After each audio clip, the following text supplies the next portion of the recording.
काय करतेस तारा? सोहमचा फोन येणार होता. सोहमचा फोन? म्हणजे ऍक्च्युली नथिंग सिरियस. आमच्या ना दोघांची एक कॉमन फ्रेंड होती, तिच्याबद्दल होतं काहीतरी. सो म्हणून वाट बघत बसले होते त्याच्या फोनची. यायचं का आत?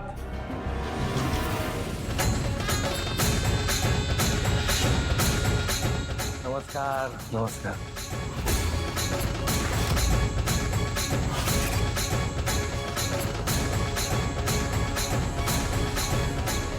अहो असं काय करताय? आलेल्या पाहुण्याला बसा म्हणावं, त्याची विचारपूस करावी. या.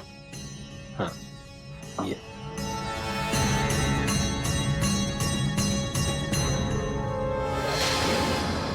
आणि जर आलेल्या पाहुण्याला जर पाणी विचारलं आणि जर पाण्यासोबत गुळाचा खडाही विचारला तर अतिउत्तम. हे आपले संस्कार आहेत ते तुझ्यावर झालेत ना. हं?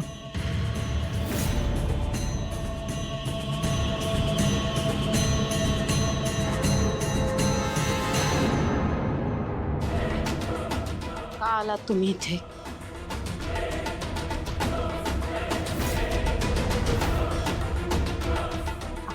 अरे मुलगी अगदी आज्ञाधारक आहे. नाही, चांगली सवय आहे.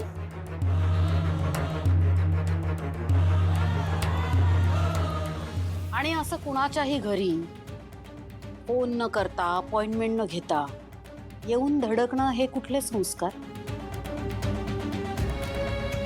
का आलात तुम्ही इथे?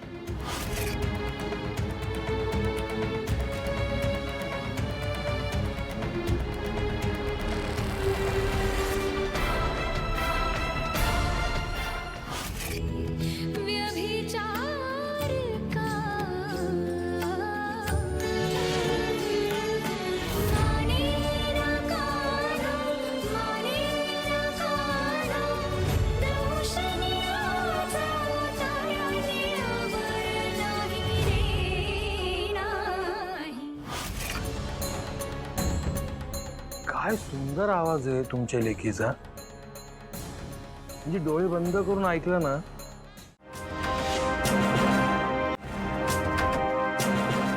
आज जगन्नाथ समोर छान बोललीस तू. आवडलं मला. मला माहित नव्हतं तू एवढी छान ऍक्टिंग करू शकतेस. तुला काय वाटलं? मला ते सगळं खरं वाटलं. मला माहिती होतं ग ते सगळं नाटक आहे तुमचं. कारण मला माहिती आहे जगन्नाथ कुठल्याही थराला जाऊ शकतो. कारण या आधी सुद्धा तो माझ्या बरोबर आणि सारंग बरोबर खूप घाण खेळ खेळलाय. यापुढेही तो तेच करू शकतो. आता हेच बघ ना, तुला या घरात एक विश्वासू सोजवळ सून म्हणून त्यांनी प्लांट केलंय. हे काय कळत नाहीये मला? हा प्लॅन आहे तुमचा. माझ्या मेंदळे कुटुंबाला उद्ध्वस्त करायचा प्लॅन. पण मी तो कधीच यशस्वी होऊ देणार नाही. आणि म्हणून माझ्या सारंगपासून लांब राहायचं. हा, कळलं का? निघ आता.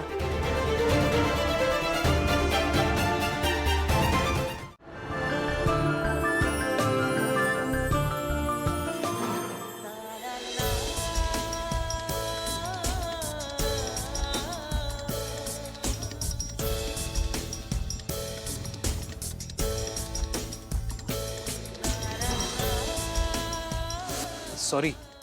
It's okay. All the best for your performance.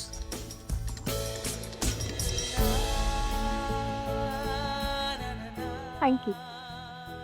Most welcome. अगं काय चाललंय तुझं? मम्मा, मी रियाज करत होते. रियाज करत होतीस? हा रियाज होता? कुणाला मूर्ख बनवतेस? तारा, अगं इथं माझी झोप उडालीये. माझी तहान भूक सगळं संपलंय आणि तुला अशा परिस्थितीतही तुझ्या चेहऱ्यावर हसू कसं येतं ग? मग आपण काही करू शकतो का त्याचं?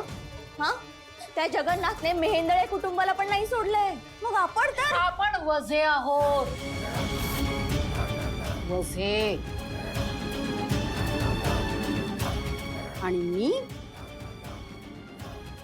मला मान्य आहे की सारंगच्या बाबतीत जे काही झालं त्यामुळे तू अपसेट आहेस, पण प्लीज त्याचा राग सावलीवर काढू नकोस.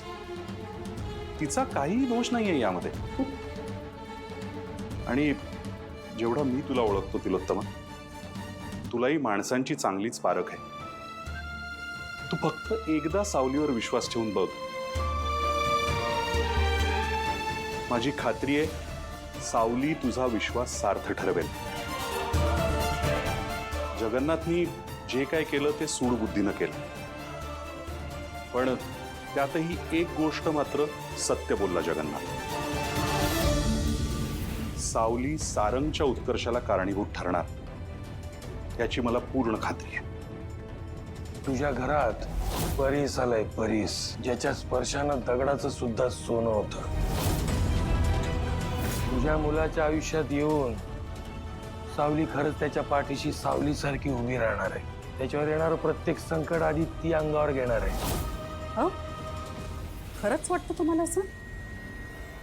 माझा नाहीये विश्वास जगन्नाथवर सुद्धा आणि या पोरीवर सुद्धा. आणि हे त्यांचं खोटं नाटक आज न उद्या नक्की उघडकीस येईल. तेव्हा तुमचा माझ्यावर विश्वास बसेल.